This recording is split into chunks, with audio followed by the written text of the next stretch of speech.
Michael R Fletcher. Now sit back and prepare to be entertained.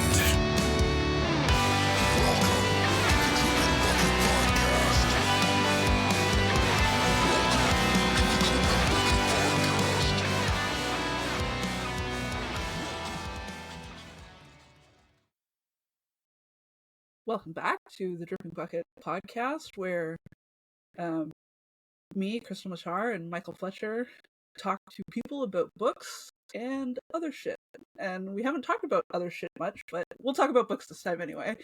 Today we've got Clayton Snyder on to talk about co-writing with Michael Fletcher, something that I'm trying to do, but it turns out I have too much will to live, and it's not going very fast. So, yeah, I don't know, Michael, if you want to talk about Norelska Groans a little bit before we jump into how you guys did that to each other. Okay. So, I guess early sort of background. I can't remember what book I was actually writing at the time, but I was in the middle of writing a book. But I hear you do some of those sometimes. I had this idea for another book that I wanted to write, but I was in the middle of writing one, and I knew if I stopped writing the one book, it would never get finished. And, that way lies madness. So I'd sketched out sort of like the bones of a magic system. Can't remember if I'd done much actual world building or if we did that later. But it occurred to me that if I could find somebody else to write half the book for me, I could kind of write this second book that was bugging me in my spare time, in between working on my so-called real project, whatever the fuck that was. And so I was looking through like my list of writer friends, and I just recently read Obsidian Psalm by Clayton there, and it was properly mental. And I thought, this guy understands dark fantasy. So I think I reached out and said something along the lines of, hey, I have a really terrible idea. And Clayton's response was something like, whatever it is I'm in. Like, with no discussion as to what the actual terrible idea was. He was just like, cool, yeah, let's do it. And so, that sort of was what got us started. Yeah.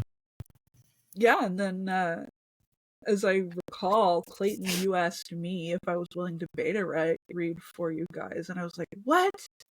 For Clayton and Michael R Fletcher? That's amazing! And then I got to know Michael, and now I know that you're not. It's less amazing than you thought. yeah, exactly. So, how did you guys, did you know ahead of time, Michael, that you were going to alternate characters, or was that something that was going to be, or something that you guys came up with as you were trying to figure out how the hell two people write a book together? Yeah, as I recall, I think we sort of started talking about the story. We let the world and the magic system define the story, which is the way I tend to work anyway.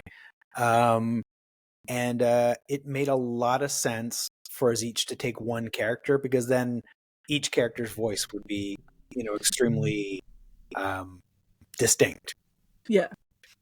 And so we each took a character. I don't remember how we decided who wrote who. Rock, paper, scissors, like professionals. Yeah, maybe. Or Clayton just said, I want to write this guy. Yeah, I think I lobbied for Jen because I had just come off reading Lowtown, and I really wanted to play with the criminal element of that.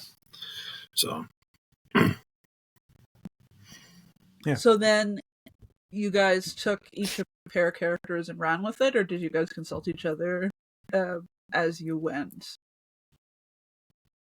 Oh no, we consulted each other. I mean, we took we plotted out. What we did was we plotted out 3 chapters at a time. It was alternating, so it was Jen and Kat and Jen and Kat, and so on. So 3 chapters each, and then we'd write them. We'd make sure the story had parity, and then we'd go back and edit each other's chapters. So. Oh, okay. So you read each other's chapters as you went. Yep. Yeah. So we'd write sort of 3 each, so a total of 6 chapters. I'd edit his chapters, he'd edit mine. So that way we got this sort of each character had a distinct voice, and yet the whole novel still felt like it belonged together. Cohesive. Because, yeah, like a cohesive whole, because we edited each other's work and sort of, made suggestions, prose stuff, kind of things back and forth. Michael and then Clayton we'd sort of go, okay, now we know what's happened so far. And we'd plot out the next 3 chapters for each character. And then sort of write the next. And we basically just keep repeating that. It got tougher near the end, as I recall, when the 2 storylines sort of started colliding more often. Yeah. Did you ever write each other into a corner where you were like, oh fuck, now I can't do what I wanted? I think it almost happened, but we managed to kind of back off and correct. So that was the advantage of only writing 3 chapters each at a time, was we were able to kind of go back and course correct. So and then when we did get towards the end, one of our other beta readers actually suggested that we do a chapter with alternating viewpoints, and that made a big difference towards the end. That big fight scene. So I remember that. That must have been Carrie. Yeah, I believe so. Yeah, she's awesome. Yeah, it was cool. I don't think I've ever beta read kind of at the same time as another person before, in that like she and I could sometimes have conversations about what was going on, and like she loved Jen, and I love to hate him. And so it probably gave you guys like a bit of a trial run on like, what are the decisions that we're willing to die for here? And clearly one of them was letting Jen be hateable. Yeah. Yeah, he's such a well-written character, and I admire the skill it took for you to make me hate him that much. Like it was rough, but like in the best way. Where it's just like every chapter he was in, it was like a visceral flinch of like, damn it, what's this guy gonna do now? But I mean, it fits. It obviously fits if you read the story, where like this is not the story of heroes. I was really drawn into the question that the story tries to ask of like, who are we when we don't remember who we are? So that was that I was in it like, from the get-go. The contrast between Clayton's character and Kat kind of really helped Kat, because like she was being sort of, in comparison, she's sort of at least starts as this meek and mousy thing, and then there's Jen on the other side, like just absolutely slaughtering people, cutting his way through the city kind of thing. Yeah. I remember, Clayton, you doing research, I think it was for this project, where you found that video of like someone being pulled into a lathe. Oh yeah. And then you were like, I need a factory floor accident as a result of that. And I don't remember the details of what happened to whoever Jen saw. Right at the start of the book too. It's like, it is. Let's start the book with a grisly, accident in a butchery. Yep. I got sucked into and it's like absolutely sets the tone for that book. And in a way, like it kind of sets this tone of Jen also being a witness to his own barbarity. Like he's not even fully driving it on purpose. It's just who he is, in a way that, and then the stones make it worse. Well, and at the same time, I mean, you see Kat comes from a place of weakness to strength. Yeah. And Jen goes from a place of strength to weakness, which he replaces with that barbarity. So there's that dichotomy in the story. So yeah, and it was really well done, and I think it was a good choice having the two of them to start as opposites, and kind of in a way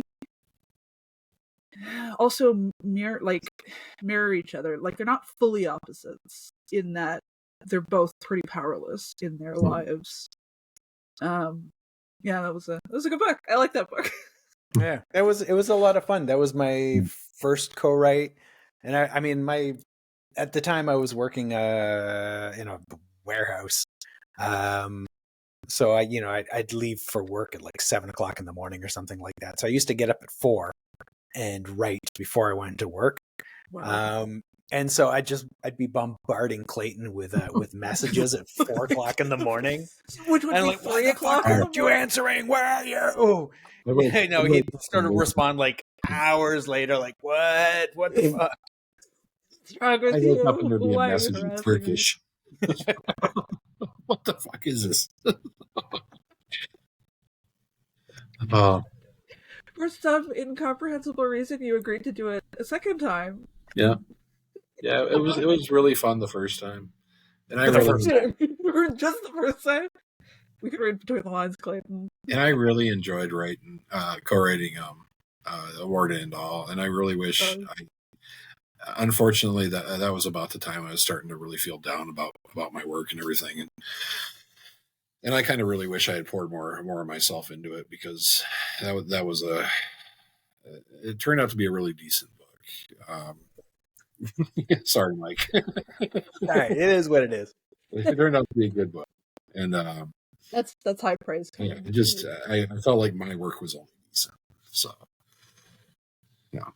Yeah, that was a weird project for both of us. I mean, for me,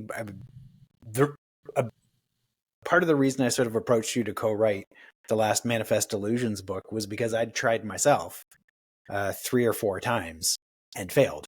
I have ballpark 90,000 words of failed attempts to write that book.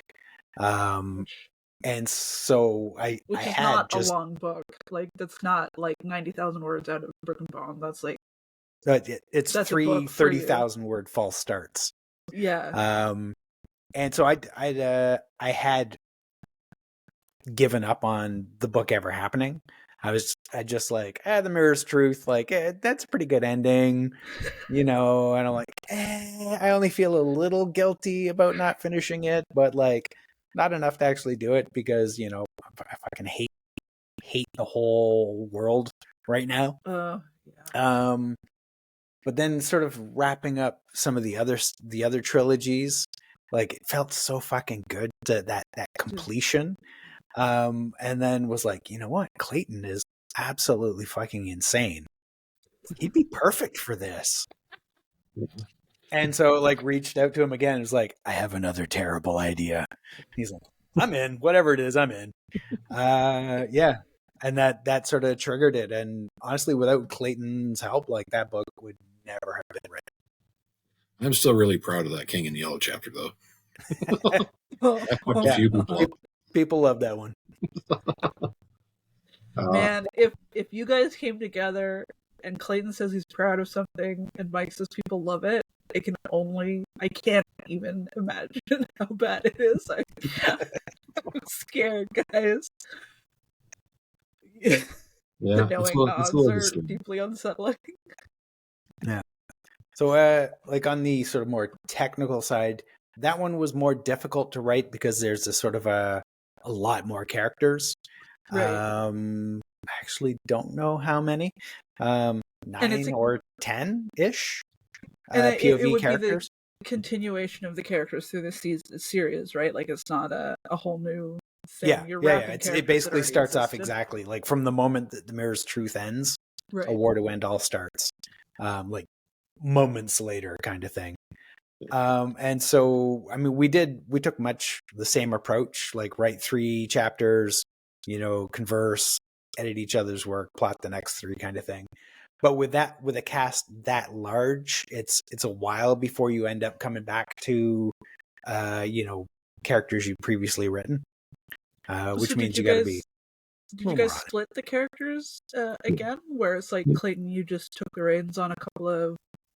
Yeah, this was more like I think Mike's described it as picking for dodgeball or kickball. There were so many characters that I picked the ones that I really enjoyed reading, that I thought I could get inside their heads. And then we added a few new characters as well, and I picked those, the ones I thought I could kind of associate with. We had a few that dropped off either early or later on in the book, and so the cast kind of changed as it went, and that kind of helped manage what we were writing. Yeah. But for the most part, I was kind of struggling a little bit. So Mike went back and did a lot of doctoring on the work I did. And I think it was a stronger book for that because it had my voice, but it also had Mike fixing my voice a lot of the book. So, I have mild control freak tendencies that sometimes just kind of sneak out. Yeah, I can't have a stronger book for that. So, for the most part, what I did was throw out ideas, and Mike went, "Oh, that's a good idea," and then made it like a better idea. So, that's true of drafting, though. Like, yeah, especially in the early, it's like we lay things down, or like we're kind of not sure about it. We're like, maybe this could be a book. I don't know. And then somebody goes through and says, "Hey, you skipped over that part. That would have been really cool. Like certain bank robberies should have been written." Yeah. So yeah, that's normal. I think you shouldn't be kicking yourself for that in any particular way, Clayton. That's just writing. Yeah, but I can also understand being more controlling over it, seeing as it's the third of the series. Yeah, Norilska was much easier to sort of just let go control. I mean, it's not like it, I wasn't sort of like twitching with little control freak tendencies then too, but it was easier to go like, this is not my book. Like we're doing this, and with the Manifest Illusions, it was sort of more difficult to let it go. I think you had messaged me once and asked me, "Is it okay if I do this with such and such character?" And I had said, "Dude, you wrote the books, so do the thing." Not as mean as you want us to believe. I'm not mean at all. I don't know where that comes from. You have a strange concept of you never tell anybody that you're mean. No. And so after working with Mike on these books, we've chatted a bit, and I know he's had hopes of someday writing a horror novel, and see, that's the one I want to get in on. Oh, that'd be so now it's your turn. Now it's your turn to go. Hey, Mike, I got an idea. I think that'd be a hell of a lot of fun. And Mike is required to say yes after this. Yeah, he is. Actually, I mean, we've talked about it before. I think there was that Manifest Illusions in the Real World story idea. Oh, okay, the one that you pitched to me. Yeah. That was the first one we talked about before the heroic fantasy thing. I encouraged this because I really wanted to read that book as written by Michael Fletcher. And if it's as written by Clayton Snyder and Michael Fletcher, I know I'm going to have nightmares when I'm ready. Yeah. And then I remember, I don't know, I think we were 80% of the way through the book, A War to End All. And we realized we'd missed something really important. Oops. The war.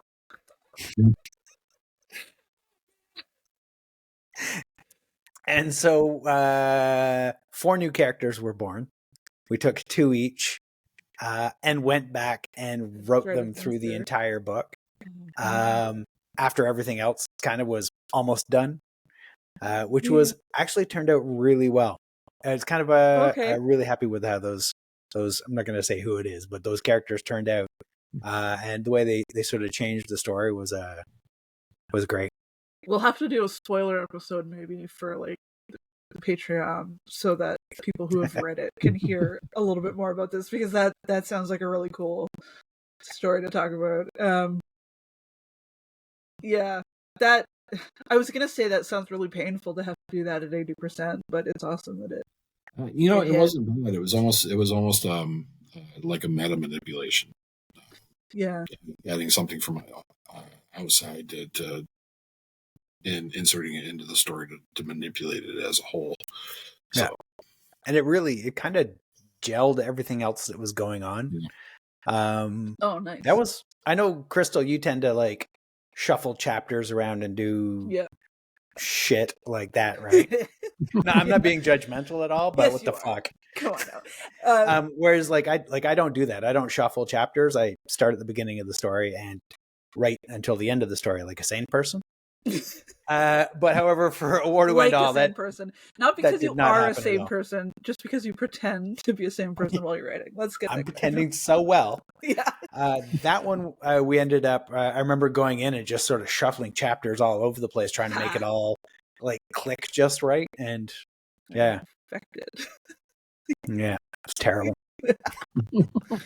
Yeah, see, like I don't know the story necessarily until I'm like halfway through it, and I do that same thing where it's like, oh shit, I'm missing something, a bank robbery, or a cohesive plot, or and so then I go back and add it in later, and I'm pretty sure it looks like I knew what I was doing all along, because like the main feedback that I get from Brick and Bone right now is people are so surprised that they are enjoying a fantasy novel about a boxing match. Like pleasantly surprised that this is working and it makes so much sense. But when you read it, you wanted me to cut the whole plot. Well, yeah, there was no boxing match. It was just kind of like in this background, like, oh, there's going to be a boxing match someday. Yeah. Okay. Yeah, and see, and I was like, okay, well, it sucks. I got to make it important. So then I go back and take out the superfluous stuff, and then add in stuff that makes it like politically important, and then bam, people like a book about boxing matches in a fantasy setting, and it I can pretend that I knew what I was doing all along. So yeah, I think about that though with James Bond. When you Right. watch Casino Royale, it's not, you're not watching a poker game. People Right. could easily complain that's not a James Bond movie because he's not doing James Bond stuff, but it is. Yeah. So Yeah, because it's loaded with the tension, even though it's a poker game or a boxing match. Yeah. Yep. Yeah, there's a speech in there. Eventually, I'll send you a copy. There's a speech in there where Lauren asks Davik why boxing, and Davik goes off about like, that's why. And I wrote that for you specifically. I was talking directly to you. Yeah, this will shut him the fuck up. Exactly. Yeah, and it just popped into my head. Why What's male that? models? Why what? Why male models? Why? Because. Seriously, I just told you. Yeah, Thanks, Krystle. so you're welcome. I aim to leave everybody just a little bit more scarred than they were before they started talking to me. So there you go. Once again, it puts us right about at what we aim for. We're going to start convincing people that we actually know what we're doing and we're professional. And then that's... Oh, there we go. Holy shit, there's a dog. Which dog was that, Clayton? That was the one we were house sitting. That was Goldie. Oh. She's a Labrador. Thanks, Goldie. That wasn't even the big one. Thanks to her for breaking the illusion of professionalism. We appreciate it. We're going to send her a gift basket. Yeah.